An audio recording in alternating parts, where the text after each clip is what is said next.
Siyalamukela njalo bathandekayo kusifundo setshumi, isifundo esikhuluma ngemililo egehena.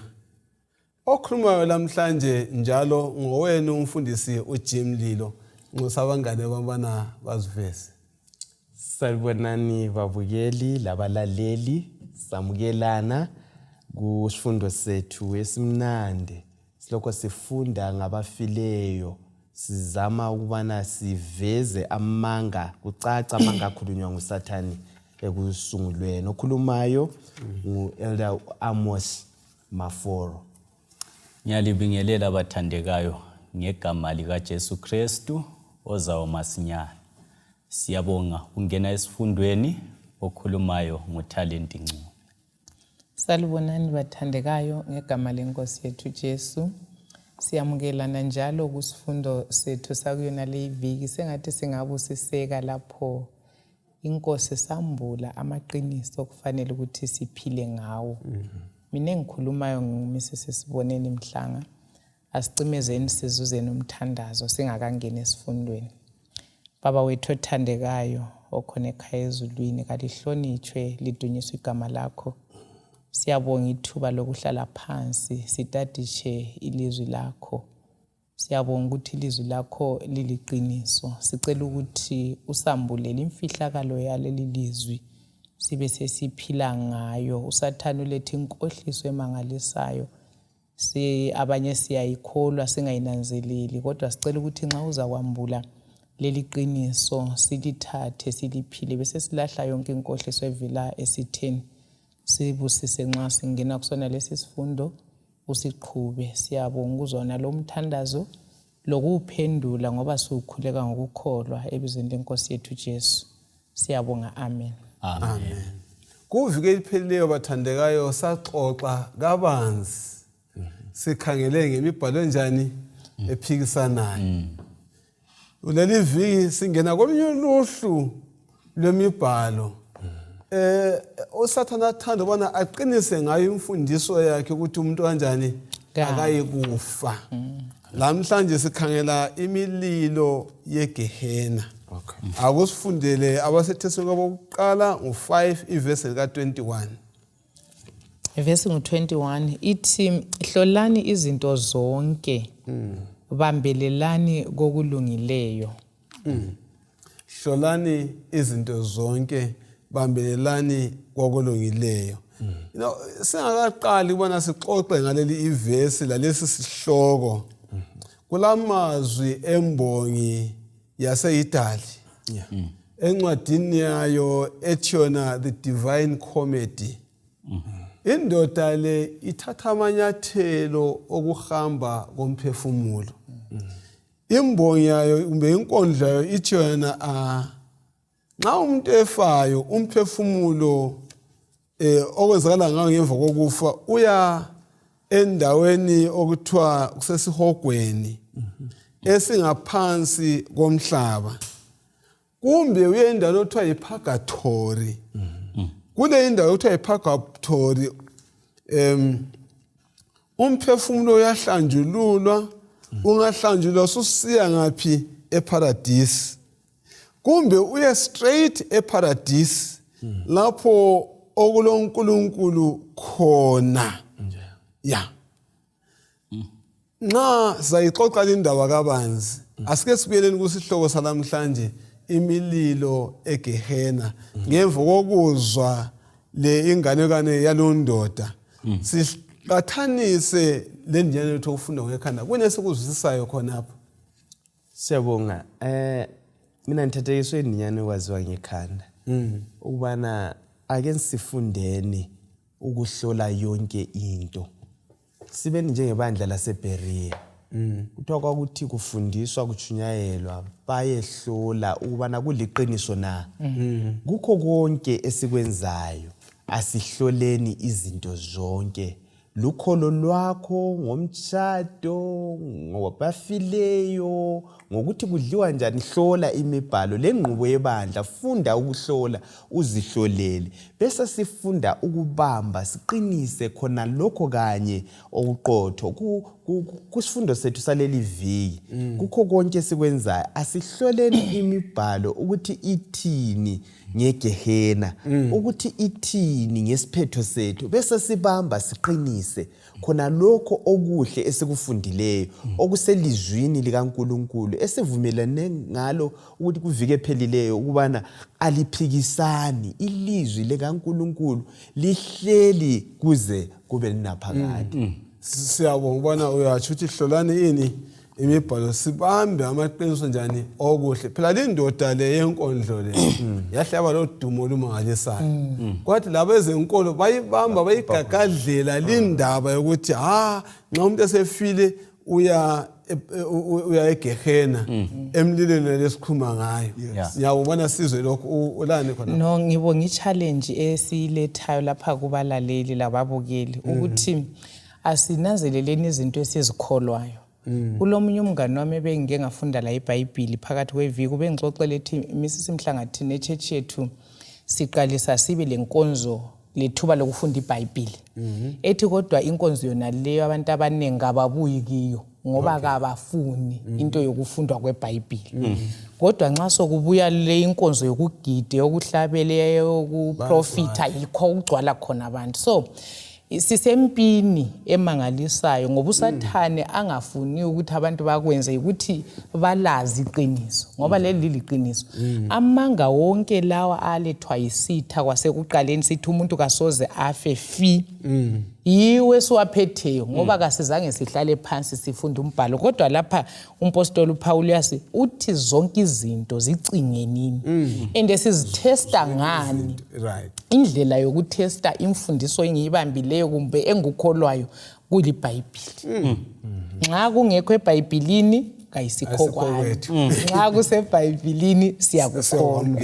Yebo thina into ehlolwayo into ehluzisiswayo uzuthi wena mhloli wakhona usuthiseke ukuthi ngempela lokho enguhlolileyo kupasile kumbe kufeyilile.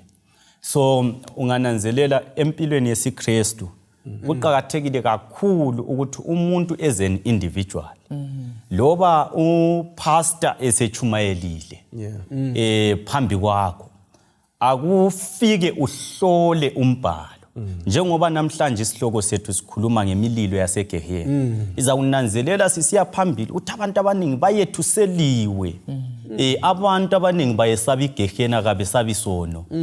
So uza kuthola ukuthi konke kusukela ukho konke lokho ungazwisisini ngomuntu lasongazwisisini ngegehena ngokwalo.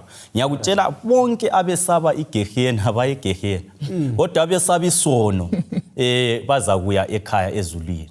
So siza kuchasisa sisiya phambili ukuthi xa sisize sibone le imlilo ukuthi ngenjani. Ngempela amaKristu amanengi kumabandla ehlukeneyo bayikholiwe leyo ndaba yokuthi imphefumulo kayifi. Nxa uyisoni uya egehena, nxa ungolungileyo uya eparadise. Nxa umphefumulo ungafi usiya egehena usiya ngaphi. Sokuthanda ubona kuphambane lalokho esofunda eBhayibhelini kuze kungikhumbuze bangane bami asathi ngangikugrade bani kuloko utitshala wethu wayethi nxa sokuwe waba lomsindo eclass ethi othi ke ndikhumbuze ukuthi kuzakwenzakalani nxa usofile. Athi phela ungafa so ungononileyo kule nkakatha yezengu udengezo lude siyacha khona singakwazi khona lihlala ubomvu gebhu usathana wephethe inkakatha eforogwe nxa ubuya so ahla kuchochamise akuchochamise manje utitshala wayehlala wengonya nakho ukuthiza esithi uthi wayebehlala isithana nebra leswiti ne elihuhane ayibamba nasengumntwana leyo ndaba ukuthi yikho kuzakwenjani ozathi kwenzakale. Yes, leli viki bathandikayo sikhangela ezinye zezinkolo ezingasekeli iBhayibheli kanye le ndaba yeBhayibheli ezokho ezibambele ukuthi umphefumulo emva kokufa iyaphila. Ake sikhangele isigaba sokuqala esisekela into enjalo yomphefumulo ongafiyo. Uyisango 66 verse ka 24 ithini?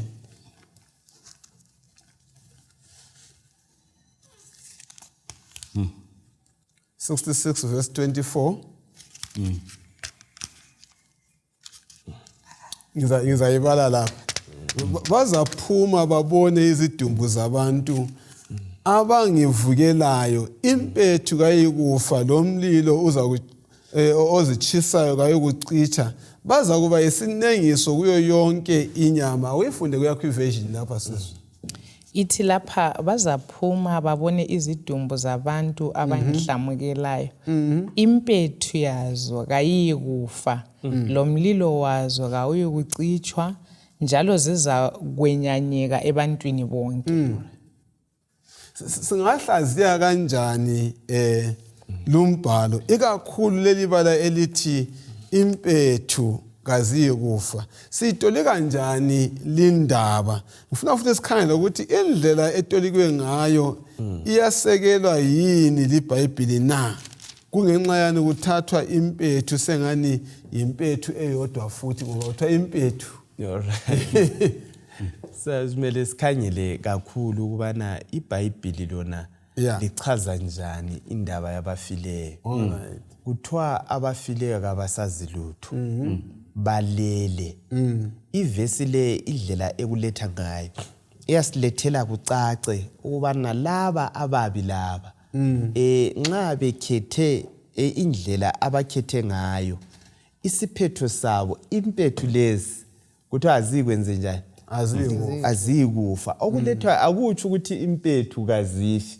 Okuchiwoyo yikuthi impethu lezi azikufa, kumbe azikuchabalala zingazange zaqedelana lomsebenzi ezimele ziwenze, okuyikudla izidumbu zalaba bantu. Ngifuna kucace.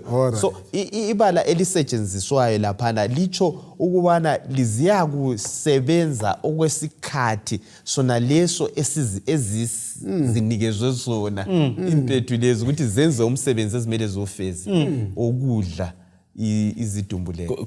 Khonapho eodamaforo akutsho ukuthi impethu eyi-1 kayikufa.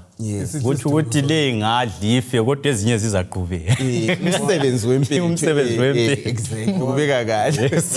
So enguzwayo lapha okulethwa ngomaforo lo ncube ukuthi indaba yempethu engafiyo ukuthi ababi baza chabalala bangabi khona. Kulento engifuna ukuyiletha lapha kuObhadaya lapha Obhadaya uthi uverse 1 uverse 16. Verse 16. Yes, ngicela ukuyifunda ngesikhiwa bese ngiyiletha ukuze usiseke lokho okulethwa isifundo. Yes. Ithi, for as you have drunk upon my holy mountain, so shall all the nations drink continually. They shall drink and they shall swallow down, and they shall be as though they had never been. So i-emphasis i-last part umugca wokugcina lo utsho ukuthi impethu lezi ziyakudla abantu izidumbu zababi bangaphindi bachabalale, bangaphindi babe khona sengani abazange baba. Yes, umqondo lethwa isifundo. Okay. Yeah. Now ukuthinto iverse eyathinta ngitsho lo mlilo ozitshisayo kayokucitsha. Alright. Yeah. Sithini ngawo? Impethu senzwile. Uyafana lo mlilo. Alright. Awuyikucima ungafezanga umsebenzi wakho. Alright. Indaba elethwayo ngiyokuthi uyasebenza lokho okuthunywe khona uchabalalise. Indaba yokuchabalala. Yeah. Inaphakade usetshenziswa ngokuthi uyachabalalisa. Umlilo ungasebenza njengokuthi umlilo uchisa indlu ichabalale ingasayiba khona futhi. Sokubizwa uthiwa kwangani ngumlilo obe eternal. Haya ukuthi bubhebha mchokotsho ubhebhile waqedela ukuze umlilo ubhebha uyabudinga ukuthiwa yi-oxygen angithi be umlilo nxa kungasela lokho okuchisayo lobi oxygen ikhona uphefumula nxa kungasela carbon ekuchisayo lokhwana umlilo uyama ukubhebha yikho kuthiwoyo ngicela ukulethi ivesi esekela lokho okukhulunywa nguma-4 amahubo ngu-9 ivesi ngu-5 lo-6 ithi uzikhuzile izizwe wababhubhisa ababi wawesula amabizo abo kuze kube nini lanini ukubhidlika okungapheliyo kusehlele isitha wawasiphuna amadolobho aso sekuphele nya lokusikhumbula so yikho lokho okufithizelwa nguma-4 ukuthi kutsha kungasali lutho kungabi lalutho yiko umqondo esiwutholayo kulamandla lokho iSodoma leGomora kwachabalaliswa inaphakade kodwa umlilo lokho ubhebha inamhla awuvuthi ngitsho yes so kuthi ukuthi akusekho manje kwachabalaliswa ngakho ngifikelwa ngumqondo ukuthi akulamuntu okumele ayethuselwe ngokutsha inaphakade kodwa umuntu kavezelwe ukuthi okuzayenza ukuthi ungayegehena yikuthi isono sisusiwe kuwe ngakho umuntu kaphile esesaba isono kulokwesaba imililo ngoba vele umlilo uyachisa iproblem esihlala siyikhuluma noma sidlula kwezinye izifundo yikuthi umuntu ubuhlungu abuzwa namhlanje bafuna ukuba attach kwezinye incazelo hayi ungayesaba umlilo kodwa yesabani ungayesaba amawemusi kodwa yesabani isono uThixo asuse isono empilweni nxa impethu zizitika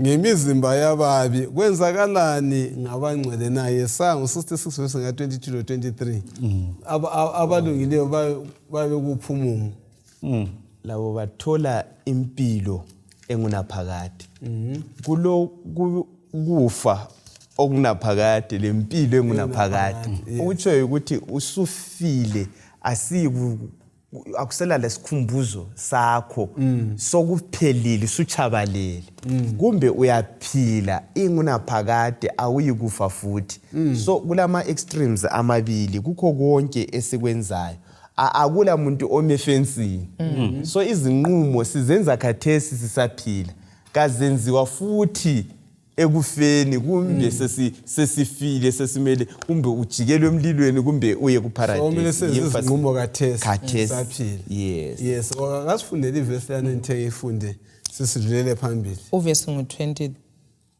lo 23 ithi njengamazulu amatsha lomhlaba omutsha engikwenzayo kuzakuma kokuphela phambi kwami kutsho uJehova ngokunjalo ibizo lakho lenzalo yakho izakuma kokuphela verse 23 kusukela ekuthwaseni kwenye inyanga kusiya ekuthwaseni kwenye njalo kusukela kwenye isabatha kusiya kwelinye abantu bonke bazakuza bakhothame phambi kwami ukutsho uJehova bazakuza bakhothame phambi kwami sisiyabonga bathi ngabona isiphetho somuntu olungileyo lo muntu onjani omubi yikubana wena ukhethe njani wenza njani isinqumo njalo kuma-4 njani echilo kulenye indaba exoxwayo kugwalo the site of hell the site of hell elotshwa nguDuplin James Duffy ophile ngo-1874 nxa echaza ngomlilo lo uthi umlilo lo ojezisa abantu uthi uyazi umkhulu kakhulu unjengebhore elikhulu eledlula ini umhlaba wonke akumfundele uMalakayi 4 verse ka1 ufunde lo Jude 7 ithi lapha uMalakayi 4 verse 1 ngeqiniso luyeza usuku luzavutha njengesithando somlilo zonke iziqholo njalo zonke izixhwali zizakuba ngamabibi njalo lolo suku oluzayo luzabathungela ngomlilo kutsho uJehova uSomandla kakuyukusala mpande loba gatsha kubo uzafunda lo Jude 7 nxa esavula ufuna sibe sicabanga ngalo ukuthi lezi zindimi zingasinceda njani ukuba sizwisise kabanzi umqondo esikhulume ngawo womlilo onjani ophakade kumbe umnakano njengokutsho kaJesu ukuthi abalahlekileyo bayoba semlilweni waphakade Matthew 18 verse 8 loba emlilweni ongeke wacitshwa Mark 9 verse 43 awusifundelana iverse uJude 7 Jude 7 ngokunjalo iSodoma leGomora lamadolobho aseduzane azinikela ekuxhwaleni kobufebe lokonakala ayisibonelo salabo abezwa isijeziso somlilo wanini lanini. Bayisifana usokuzwa isijeziso womlilo wanini lanini. Yes. Indaba le isinceda njani ubana sizwisise umqondo womlilo ophakade. Yebo sixoxe ngawo sisabona sinabe nxa kuvuma. Sichaza njani indaba yephakade lanxa sike sayichaza. Okay, kukundima okwazithinta lasana isiHebheru balebala elithi olam kusiGreek bathi ion okutsho ingunaphakade. Bese besichazela lapha ukubana ungabala uExodus 21 verse 6 kusiHebheru ibala lenxa lisetshenziswa kusitsho kuJehova licho usimakade ohleli ingunaphakade owayekhona izolo ozakuba khona ingunaphakade yonke akala siqalo akala siphetho nguJehova lowana ebese sithi nxa lisetshenziswa kithi ebantwini kokubhubhayo kumbe okuthiwa okumothali bese kuthiwa kuyabe kukhulunywa ngesikhathi thize okusibolekiweyo lokho leso kumbe leso sidala kufana lo muntu ulesikhathi esithile asinikeziwe ngibuye emlilweni lesikhuluma ngayo nxa kuthiwa ukuthi iyakubhebha ingunaphakade sike sakuthinta siveza laphana kuthiwa ukubana iza kubhebha iqedelane lalokho emeli kuchise angithi be ichise uyakuvutha umlilo wakhona uchise lokho ovele kunjani omele ukuchise kuchabalale ipoint lokho ibuyele emuva lapha ekuchabalaleni kubuye kwababi le ndaba yona le akula mlilo oyakubhebha ingunaphakade akula gehena eleyakuvutha liche ingunaphakade likhona liqedelane lesono ngoba okuchayo vele isono isono singatsha kuqedelane laso sokuchabalele asikuvuka futhi uyangithathekisa mafoni Right. uthi kathi uyabona okwenza abantu bethi umlilo uzavutha inaphakade yikuthi baba explain uNkulunkulu olocuku uNkulunkulu olomoya omubi uNkulunkulu okholisa ukuthi nxa esedale umuntu aphinde amchise okungapheliyo uNkulunkulu wanolocuku sibili njalo futhi nxa kuyikuthi umlilo uzavutha inaphakade kutsho ukuthi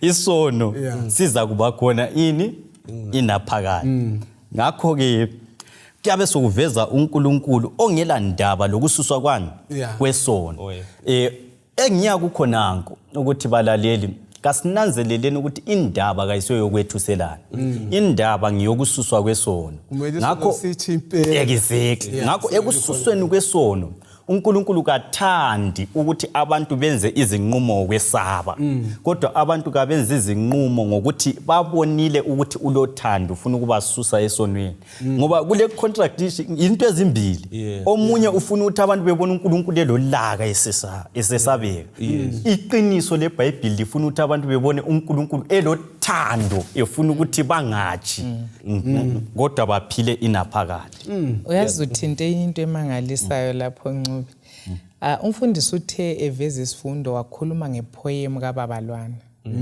uthi abantu bagcina bekwamukela ukuthi umuntu omubi angafa uya eheli. Ngilombuzo emfisa ukuthi singawukhangela ukuthi kule heli yini echayo kathesi. Ngoba anti sithe impendulo yonke lencazelo yonke siyithole eBhayibhelini. Ngoba usambulo ngo-20 la ngicela ukufunde enye ivesi. Usambulo ngo-20 ivesi ngu-9 lo 10 ithi badabula phakathi komhlaba bahonqolozela isihonqo sabantu bakaNkulunkulu idolobho alithandayo. Kodwa kwehla umlilo uvela ezulwini wabaqothula. Omubi owayebakhohlisile waphoselwa echibini lesolufa elivuthayo. Lapho okwakuphoselwe khona inyamazana lomprofeti wamanga bazachukuluzwa emini lebusuku kuze kube nini lanini.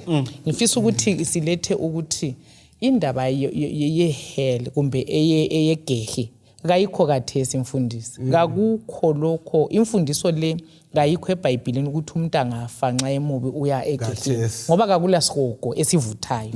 Angekwazi ukuthi singabe singaphi. Singaphi. Kodwa imfundiso esilayo kuyimfundiso yokuthi umlilo ukuba khona uzaba khona. Kodwa ukusasa ngoba usambulo 20 usinika lapha into zonke abangcwele sebethethwe bayesebevele ezulwini. Ababi sebevuselwa ukulahlwa. Yikho lapho esithola khona kulokuthiwa ligehe okuthiwa yi-lake of fire. Yikho kulechibi lomlilo. So isikhathi lesi kasikathesi sikusasa lapho ababi abazasukwamukeliswa khona isabelo sabo sokubhubha Mrs. Mhlangu khuluma into eqhakathekileyo. Uyabona umuntu ophila ngokwesaba ulengozi yokuthi izikhathi zonke uyacreate udubo engqondweni.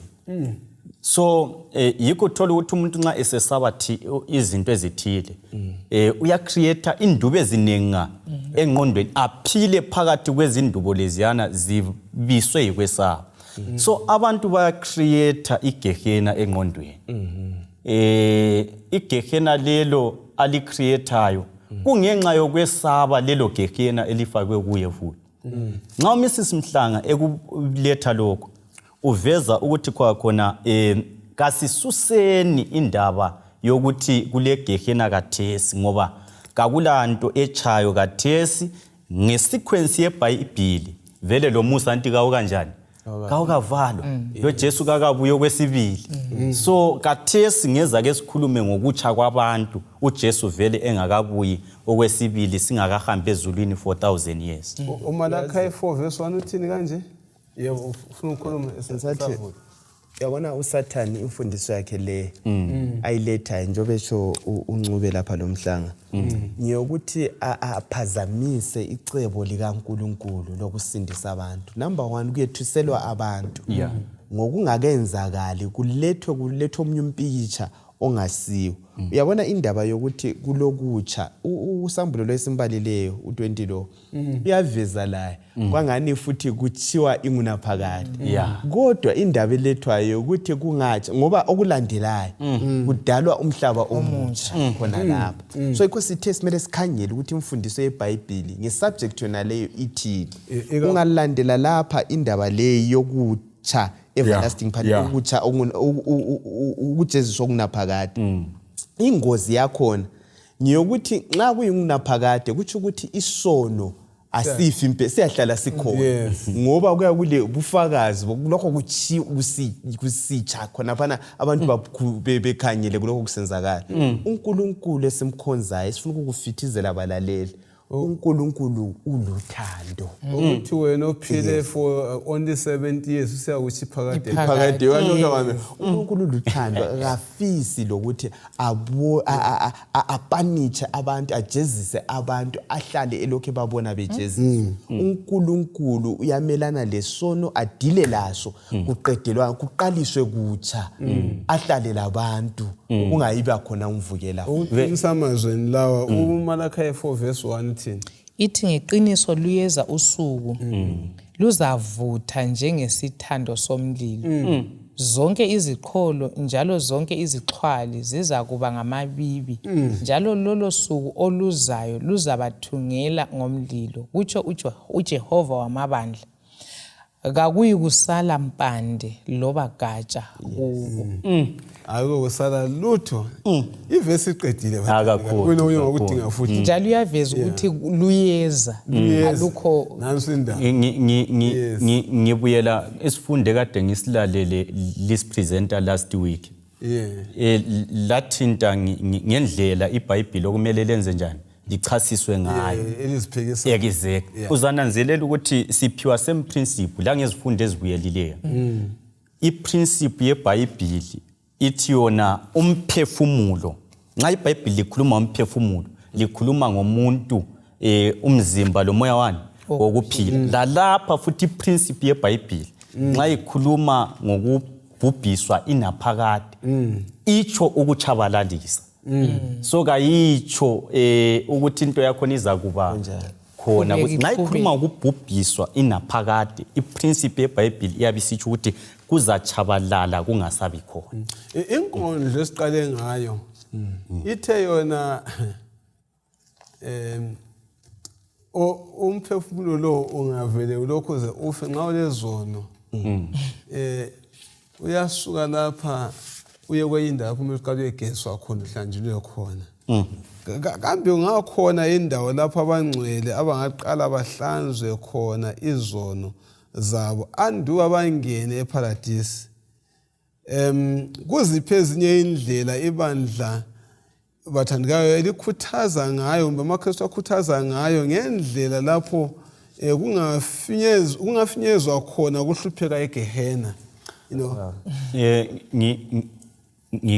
Khuluma. All right. Ngicela ukuqalela la. Uyabona amaKristu wonke kungaba ngumKatolika, kungaba ngumAnglican, kungaba ngumbrethren, kungaba ngumsabatha.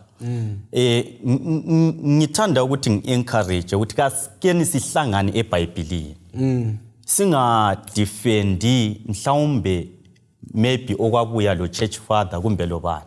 Kodwa kasidefende okubuya lani leBhayibheli. Ngiyakutshela sonke nxa singafaka iBhayibheli esenta sibe sesibuya kulo sizodinga ngokuthi abantu bayasuka yini bake bayakutsha. iBhayibheli from Genesis kuze kuyefika kuSambulo kawusoze ukuzuze khona. Kodwa inkolo enjalo siyayihlonipha nxa ivele ikhona. I-right but nxa sesiya eBhayibhelini yikho sesithi khona kahle sike sikhulume ngakho sibone ukuthi kukhona yini eBhayibhelini.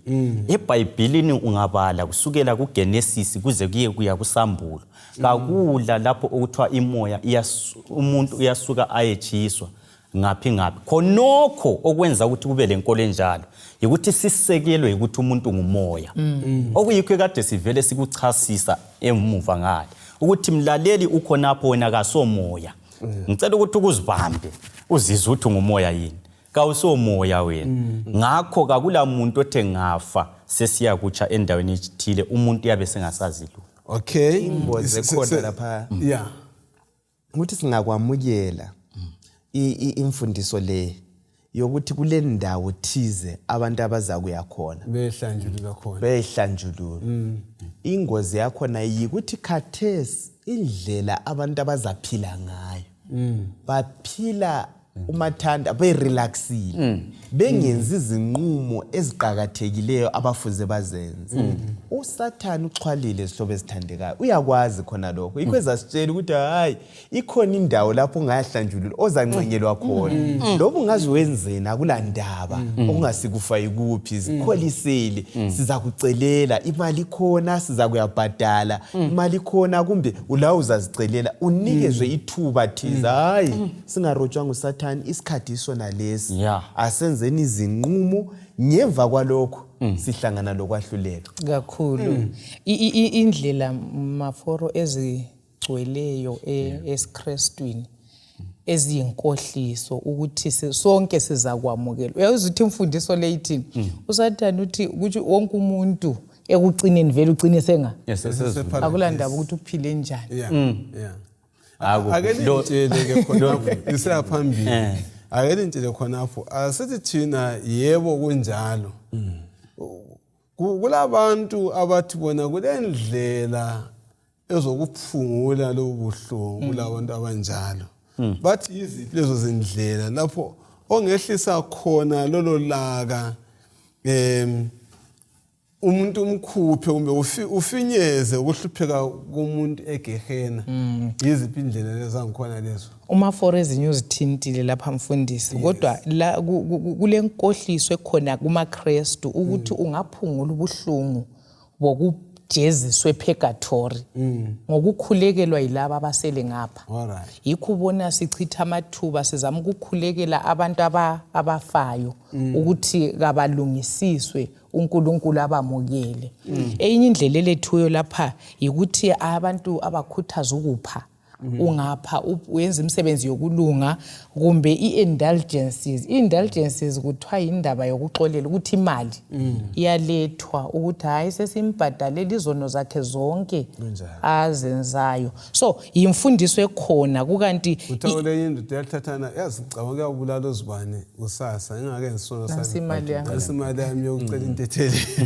yimfundiso enjalo kodwa like uncubele okayifithizela indaba yokuthi isono asisuswa ngemali asisuswa ngemali isono sisuswa ngegazi lika Jesu kwabantu bonke befanele ukuza kuyona kuvike ephelileyo sekufithizelile ukuthi impilo le yiso sodwa isikhathi esisiphiweyo ukuthi silungisise udaba lwethu lo Jesu ipurgatory imfundiso ngekho eBhayibhelini kakula muntu ongakuncengela kumbe kakula mali yakho akula msebenzi emihlo ongayiyenzelwa ngabasele ngapha ukuze ikudlulise uye kuNkulunkulu omunye wakwambuza wathi yena umfundisi nathi wena ubona njani wathi hayi hamboni anaso umfundisi ohamba enyawo kukanti abanye bachanga ezimota ngani okunye okumele sikufunde njengoba esitsho uMrs Mhlanga umuntu nxa ethungamela engaze abe lemoto enjani abe lemali enjani nxa kuyikuthi imfundiso kayikho eBhayibhelini igcizelela lokho esikubalisayo baleka ngoba indaba kasoyemayo baleka indaba isekuthini isono siyasuswa yini siyazuswa yini ngiyabonga ubana liyathinta ukuthi asihlanganeni ngaphi eBhayibhelini ukuze sihlangane eBhayibhelini sesikhulume kabanzi ukuthi kule mfundiso nale ukuthi imphefumulo ihamba yegezwa yegehena ngaphi amavesi la umtshumayelo u9 verse ka10 uHezekiah u18 verse 20 to 22 uHebrews u9 verse ka27 othi yena abantu bonke bamele ukufa kube njani kube kanye usulandela konjani kwahlulela bona lamavesi engabalisileyo asincedisa njani ukuphikisana lale imfundiso esikhulume ngayo na lokho okusisiza kuhle kakhulu ekuthini singabakwazi khona lokho sokusitsho ukuthi siphile njani khona manje sokudiliza ukuthi akula enye kusasa lapho esizakwenza khona izinqumo lapho esimele sizihlalele nje kuphela sibe kwazi ukuthinta umhlanga ukuthi uSathane uyasirobha ukuthi wonke umuntu uzazingenela lalwana oziphilela buchapha athi kuyafana imali yami ngiza kuyisebenzisa abathandwa bami abasele ngiyangizwa abantu bekhuluma abangafuni ukuyakhonzwa uthi nxa liseyakhonzwa uthi lihambe liyesikhonzela lathi lawo nti ingqondo yena leyana isukele entweni zona lezi akula umuntu okhonzela omunye umuntu umuntu hamba yezikhonzela angithi phela sonke silommeli oyedwa so kunengi uSathane akulethileyo kulabo baba abanye abangayikhonza ngicabanga ukuthi abantwana bayahamba ungababuza bayaklema lamabandla athile ukuthi hayi thina singamalungu ebandla beklema ngoba balombumkabo kumbe obana balokhuza so uSathane uyasirobha asithathele amathuba esimele siwasebenzise amandla esakhona ukubana sisebenzele uNkulunkulu asazini lokho besithanda khona alright impilo kukhathesi ukufa kufiwa kanye okulandelayo yikwahlulela uJesu ngiyamthanda kakhulu uJesu lothando olukhulu kakhulu lokho ngizahlala ngokukhuluma othi even lo Sathane embuluza kangaka impilo ithatha kuJesu uJesu lothando esingeke saluchasisa uNkulunkulu lothando lunjalo but uSathane njalo elempilo akaye ezulwini ngoba akakho ngcwele nguye othungamela isono. So kasikunanzeleleni bathandekayo nxa sikhuluma ngelokhuzenini ngendaba le egehena lokutsha landani ukuthi uThixo afisa ukuthi sikubone luthando lwakhe oluphuphumayo olungadawuthwayo lobu Satan ufuna ukuthi asuse umcabango ukuthi uThixo lothando thina siyaku-emphasize ukuthi uNkulunkulu uyakuthanda ufuna ukuthi isono sisuswe. Siyabonga besibuze sathi thina amavesi la asinceda njani usetshilo kamafitshane wathi ngifundele ngikhona umthumela 9:10 uthi lokho kwenza njani ngamandla wonke lelithi kuhle ngoba kawukho umsebenzi nomcabango nolwazi lokuhlakanipha endaweni yabafileyo. Thando lokhulu. Ezindaba endaweni yabafileyo lapho njani oyakhona ayakhona lapho egehena lapho oyakhona kodwa endaweni yabafileyo lapho njani oyakhona enqema umuntu athi hayi indawo yabafileyo lapho enyakhona kusegehena hayi iBhayibheli lisho njani awula msebenzi awula mcabango akula kutsha ngale. Ngicela ukuletha omunye umcabango kusekela lokho mfundisi okutshoyo kulomlobi lapha engimthandayo kumanuscript 51 eka 1890 ukuthi kanti into yepurgatory le njengoba ingekho eBhayibhelini isisusa sayo singapi. Uthi lapha umcabango wegehe elivutha kokuphela ungumcabango kaSathane abese sithi ipurgatory yavezwa nguSathane. Lezi imfundiso kazisoqiniso njalo zilimaza zihluzula isimilo sikaNkulunkulu zenza uNkulunkulu akhangeleke njengolochuku olenhliziyo embi ophindiselayo njalo ongathetheleliyo. So into le ilokhe yabuyele engadini yakhumbula sikhuluma ngamazwi amabili uNkulunkulu utheliza kufa nokufa ilizwi lesitha lathi alisoze life. So indaba ivela kuyona liyana ivoice. Uyabona ke uyathatha sokukhulula ngemphefumulo eminingi ehlukeneyo akusifundele uSambulo ngo20 verse ka12 kuya ku14 sizwe ngemphefumulo enjani ehlukeneyo. Sambulo ngo20 ivesi ngo12 ithi ngase ngibona abafileyo abancane labakhulu bemi phambi kwesihlalo sobukhosi kwase kuvulwa izincwadi kwavulwa enye incwadi eyincwadi yokuphila abafileyo abahlulelwa mayelana lalokho ababekwenzile okwakulotshwe ezincwadini. Banengi ke bathandekayo abantu bathi hayi liyana eyokuthi kulomlilo lokuchisa abantu lokhona bakhona sebephume kukho kodwa nango lokho bekubambelele abakhona abangasawukhangela ukuthi kuyahlanjululwa kodwa bakholwa ukuthi abalungileyo bayathokoza ngaphi ezulwini eparadise. Abanye bathi leyo mphefumulo yimimoya nje ehlukene lemizimba. Abanye bathi imimoya eyembeswe imizimba yenkazimulo. Uma ukhangela imfundiso enje kungenxa yani kulovuko lokwahlulela kwabafileyo bona bevele bethokoza eparadise na? Okay, imfundiso le imfundisi iyingozi. Iyingozi ekuthini yenza uvuko yenza ukuza kwesibili kukaJesu kungenza ingqondo ngoba nxa abantu besifa sebelo Jesu bethokoza kungani ezabuya kuvuswe ulandani vele zwana ukuthi umsebenzi ngo2 ivesi ngo29 lapha nxa umpostoli uPeter Chumayela uthi lapha uvesi ngo29 bazalwane ngiyalitshela ngilesibindi ukuthi ukhokho uDavida wafa wambelwa njalo ithuna lakhe likhona khonapha kuze kube namuhla.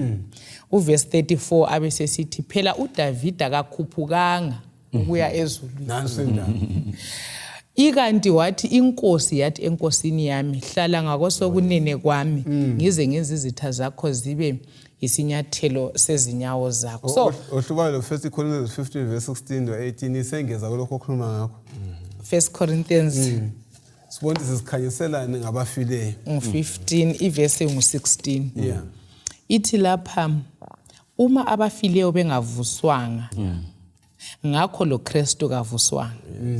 Uma uKristu engavuswanga ukholo lwenu luyize lilokhu lisezonweni zenu. Lalabo abafa bekuKristu balahlekile impela. Balahlekile njani? Impela. Ubusiqedise adu. Bemfuna ukuletha ukuthi umbhalo uyasicacela mfundisi ukuthi nxa umuntu efayo kayi ezulwini. Yikho angazi ukuthi kwasokudlula iminyaka eminingi okunganani uDavida wafa isemoni leyichunyayelo. Wathi kuze kufike namuhla ithuna lakhe lilokhe likhona. Kuveza ukuthi umuntu nxa efayo akulabantu kathesi abaya eGehena kumbe abaya eParadise. Kodwa abantu bayalala emathuneni bamelele ukukhala kophondo. Yeah, uSathane uxhwalile silo wesithandekayo. Njengoba ngike ngatsho ungabona into kumbe imfundiso yakhona ingenangqondo ingenzi sense ungayamukeli ungakhanyela khona lokho vele akungenelani vele akuzwakali nokuthi ikhanda lakho linga lomsila unga. So esimele sikwenze ukuthi samukele imfundiso yeBhayibheli ukubana abafileyo kabazi lutho balele baza kuvuswa uza kubuya akakufihlanga. Ngaba uKorinte nalo ichapter efanayo chapter ngo-15 uyasho ukubana hayi uphondo luyakha abaleleyo bavushwe bagqokiswe limzimba efayo igqokiswe ukungafi lali mzimba ebolayo igqokiswe ini imzimba uyikhuluma iphelele injalo wona mothoba kuqoka nini ekuvusweni. Yes. Okay, this is 5:24 khuma ngoEnoch kuthiwa izalana ngoEnoch. Uveza ukuthi uEnoch waguqulwa. Alright. So le indlela kaEnoch mfundisi bemfuna ukuthinta lapho ukuthi iBhayibheli nxa likhuluma abantu abasezulwini liyasivezela indlela abahambe ngayo ezulwini. Indaba kaEnoch kuthiwa uEnoch waguqulwa wayezulwini. uElijah simbona la eguquliwe angithi ehamba ezulwini. But silo Moses wavuswa uJude 9. uJude yes sibe sesiba la besifunde ngayo emavikini adlulileyo ukuthi bavuka kanye lo Kristu. So indlela siyabona ukuthi abantu vele abasezulwini bafike njani. Imfundiso yokuthi wonke umuntu angafa ukhanye ngomoya lokho ede kuzama ukulethwa ngoncube ukuthi umuntu uyini imimoya iyezulwini yini. So kumele siqaphele ukuthi amangesitha ukuthi umuntu kafifi yiwo alokho wafithizela ngokuletha imfundiso yonke yokuthi abafundisi Imililo owakhona oletha uSathane uyasiroba anti singafelwa ngendlela yokuzama ukusiduduza okangani sithole amandla ududuze ngokutshelwa ukuthi owakho usezulwini anti yabona uyabungani usududuzeka okangani suthabile hayi ayisikho ungathathiswa ngamanga akulanto enjalo ulele njengoba kuthintiwe lapha ukuthi uDavid ukhokho ulele kenyukanga ukhona khona lapha. So asikwamukeleni sibe kwazi ukuthi kulethembe libusisekileyo lukhona usuku lovuko luyeza alukho khathesi owathembisayo futhi njani uthembekile uza kugcwalisa yilo ithemba esilalo okunye lokho hatshi. Umaforo ufundiswa ngikhumbuze inye imfundiso engayizwa semfelwe ngumama. Umfundisi wachumayela ngaloliyana usuku wathi singakhali. Ngiyakupoint kaMaforo ukuthi uSathane uyabezama ukusiduduza kodwa esiduduza ngenkohliso. Kwathiwa angikwazi ukuthi imfundiso vele le iyangenelana yini. Umuntu wakhona kuthiwa uhamba nini ezulwini ufundisi ngoba kumbe uhambe ngafa kumbe ngosuku sesimngcwaba imfundiso yakhona ingeni ngoba mina umfundisi lwana wathi wathi umama lingakhalili idabu kumama ukhona apho likhangele. Umama mbwayeseleyo wangcwatshwa ngemva kweviki. So ngiyabuza ukuthi imfundiso le yona ingenelani sithini ithi umuntu lo moya uhamba at death kumbe esengcwatshwa ngoba ivini sengcwatshwa kabe kuthiwa hayi ngemthandazo ngiyokumcelela uhamba nini exactly? So khona lokho kasikucubunguleni lezi ngoma siyazihlabela ukuthi hayi kanyathele kancane even sesiyamngcwaba nyathela kancane nango nyambone sengene egedini lezulu. Izinto zonke lezi ziyinkohliso kaSathane yokuzama ukuthi afithizele imfundiso yakhe yokumelana loNkulunkulu lelizwe lakhe. Asiboneni ke kabanzi sesikhulume kabanzi ngale imfundiso kaSathane, imfundiso le ethanda bana isiduhise sonke. Asike sikhangele imbono yeBhayibheli sibona kanti lona iBhayibheli kabanzi sikhangela ngalindaba liyibamba lithini. U1 John 5 verse ka3 kusiya ku12 yeba ngaba maningi lama verse. Yekela ngihle ngithi mina kungani umpostoli uJohane elinganisela ukuthi ukuphila ukuphakade kukhona kuphela kulabo abakuKristu. Hayi khona umuntu uyahamba uyegezwa somewhere usiya kodwa uhla kubalule kasobala ukuthi impilo kunaphakathi kubani kukungencane ubeka ngaleyo ndlela. Sifundane ngaleyo mavesi. Ungafunda ambala ngikhona bese sixoxa ngawo. Ngizafunda lapha uvesi ngo10 usiya ku12 ithi lowo okholwayo endodaneni kaNkulunkulu ulobufakazi lobo enhlizweni yakhe. Lowo ongamkholwayo uNkulunkulu umenze waba ngolamanga ngoba engabukholwanga ubufakazi bukaNkulunkulu abunike ngendodana yakhe. Othicha 11 lo 12. 11 abesesithi ubufakazi lobu yilobo. uNkulunkulu usinike ukuphila okunaphakade njalo lokhu kuphila kusendodaneni yakhe. Verse 12 lo olendodana yakhe ulokuphila lo ongelayo indodana kaNkulunkulu kalakho ukuphila. Le verse iphikisana njani lenkokhelo lomphefumulo ongafiyo lokuba nomphefumulo sothola kuKristu kuphela njalo ngingakwazi ukuqalisena. Inenga antibe kuthiwa ungaziphilela umathanda loba kuyini okwenzayo impilo zakuyithola. uJohane kuletha kucace ukuthi impilo ikuJesu. Yamukela uJesu inyama nomphefumulo kusahlangene nomoya kusahlangene uza kuthola impilo engunaphakade. Ngaphandle kwalokho hayi asithini bye-bye. Isihlobo esithandekayo asibambeleleni kuJesu. Uyavezwa uJesu ukuthi isono sangena ngoAdam angithi bele kudingakala uAdam wesibili okunguJesu. uJesu nguye yedwa u316 nathi walithanda ilizwe kangaka wanikela indodana yakhe ezelweyo ukuthi lo lalo okhula angaphi kodwa atholeni impilo engunaphakade. So impilo lesikhuluma ngayo umbono weBhayibheli uthi wona impilo siyithola kuJesu. Akula elinye igama phansi kwelanga esingasindiswa ngalo loba ungazi uye ngaphi ngaphandle kwegama likaJesu. Yikho kuphela esithola khona impilo nokugcwala kwayo. Utsho njalo yena uJesu uthi nzile ubani ufumane impilo nokugcwala kwayo. Impilo engunaphakade. Uyakwazi ukuthi umfundisi uMaforo uthinta indaba eqhathekile ukuthi khona lokhu kuvelela kuSathane ukuthi abantu baphile umathanda akulandaba bakwamukeliswa impilo engapheli. Yakwazi ukuthi indaba yengadini kaAdam.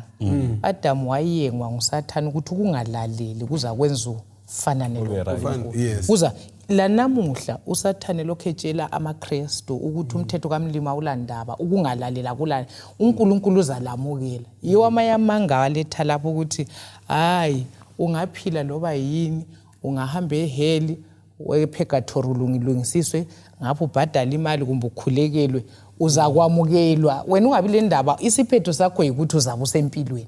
So asikunanzeleleni balaleli labafundi beBhayibheli ukuthi amangesitha ayekuthi umuntu loba ngazaziphilele esali intando kaNkulunkulu uzakwamukela. Kodwa uivesi esifundile kuJohane ikubizela abantu entandweni kaNkulunkulu ukuthi uNkulunkulu ufuna ukulalelwa. uNkulunkulu ufuna indlela yakhe intando yakhe ithotshelwe ende kulabo kuphela abathobela uNkulunkulu ibabale impilo. Umuntu yena ngokwakhe esaphila kulezinqumo omela azenze kuyo yonke into ayenza kulezinqumo njalo ezinqumeni zakhona kulempumela. Impumela yakhona ingaba impumela yokulimala kumbe impumela yokukhululeka. Silethwa emqondweni ukuthi selokhu sizalwa siyizoni sivele sinanyathiselwe ukufa kudingeka njalo ukuthi nxa sifuna impilo sizalwe kakutsha kuKristu onguye wanqobayo esiphambanweni. Ngakunanzelela ukuthi ungadinga ukukhululeka kwenhliziyo ngazo zonke izinto ezenziwa ngabantu. Imali yenziwa ngabantu, inkomo, ilokhu izindlu, landlani ama-material things, lezinto zikamlimo ezenziwayo kaziphi kuthula. Kodwa uNkulunkulu ngokwakhe, Jesu wabona kufanele ukuthi ayehle, afe, sibe sesimamukela sizuze ukuthula. Nguye yedwa esingazuza impilo enaphakade ngaye. Sesixoxe kanenge bathandekayo ukuthi imfundiso le egehe lakho konke okuvuthayo kakukho eBhayibhelini. Amavesi alandelayo lanza sike sigijime kuwo masinyane asisiza njani ukuzwisisa ngempilo engunaphakade la ngokungena kwesono. uRomans 5 verse ka12 usiya ku21 uverse 12 ayithi thina ngamuntu munye isono sanjani sangena emhlabeni se lokufa kanjani kwangena kwenabele ebantwini bonke ngoba sonke sinjani sonile. uFirst John 5 verse ka11 ka12 sesikhulume ngayo kanengi ubona yilo ufakazi ubona sonke siphiwe impilo engela kuphela leyo mpilo esendodaneni yakhe olendodana yakho kanjani lokuphila ongela kuphela. uJohn 11:25 siyakhumbula sonke ukuthi okholwayo uthi ngikuvuka lokuphila. Yes ngama verse asincedisa njani bathandekayo ungasibalela yodwa yangikhona. uJohane 11:25 uthi uJesu wathi kuye mina ngiyekuvuka kwabafileyo lokuphila lo okholwa kimi uzaphila loba engafa. Singakhohlwa ukuthi nithe asincedisa njani ukusisiza ukuzwisisa ukuthi impilo engela kuphela isendodaneni yakhe. Yes. Impilo ikuJesu. Asambeni kuJesu. Akula elinye igama elingasindisa, akula enye indlela esingasinda ngayo. Singaqanjelwa amanga, asambeni kuJesu, sibambelele kuJesu. Indlela uJesu ahamba ngayo emhlabeni, walala uJesu insuku ezintathu, olwesithathu wavuka. Uthi yimi bengiphila, ngafa, ngivukile, ngiphethe amakhiye. Isihlobo nyalenxusa asambeni kulo ophethe amakhiye. Nguye kuphela ongasilamulela. uTimothy oqala ngo2 ivesi ngo5. Right. Silomeli munye phakathi kwethu loNkulunkulu ende umeli lo kunguJesu. Asingakhohliswani balaleli lababukeli balesi sifundo, akula muntu ozasincengela ngemva kokufa. Kasiphileni impilo lepurpose. Khathesi yiso sodwa isikhathi esilaso sokunikela impilo zethu, samukela uJesu, sikhetha impilo yokulunga. Yithi labo esithenjiswa impilo ephakade. Nxa bengifuna amanzi lamele ngamukele imbodlela le. Phakathi kwembodlela le kulamanzi. uJesu Kristu angithi ukuthi uyimbodlela. Kodwa nxa ngifuna impilo lakuphela kumele ngamukele uKristu, uzakufumana ini? Impilo lakuphela. Kasamukeleni uKristu bathandekayo, siyakufumana impilo lakuphela. Ikuye kuphela kayekho eceleni. Ungasho wakho ukucina ususikhulekela. Isifundo lesi sesiyamisa eBhayibhelini. Sisitsho ukuthi kukho konke lokho ekade sikuchasisa. iBhayibheli limi ngokuthi abantu baza kubhujiswa ekucineni. Ngakho inkolo eyabe ingaphandle iyeme kulokho ekade sikukhuluma ukuthi kakukho eBhayibhelini. Nxa kuyikuthi iyakhelwe kuzisekelo ezingekho eBhayibhelini, hayi kuyabe kukuhle. Kodwa nxa kuseBhayibhelini sima ngokuthi kasithatheni okungaphi okuseBhayibhelini sichiye okungekho eBhayibhelini. Kasibeni lomthandazo. Baba wethu osezulwini, siyabonga kakhulukazi ukusithungamela kulesi sifundo. Sicela usifundise ukweyama elizwini lakho, ukugagadlela ngakuwe Jesu owasifela esiphambanweni. Ngawe sihambe sisiya kuBaba. Siphathiseke ezimpilweni zethu isono sisuswe. Ngegama likaJesu siyakhuleka. Amen. Amen.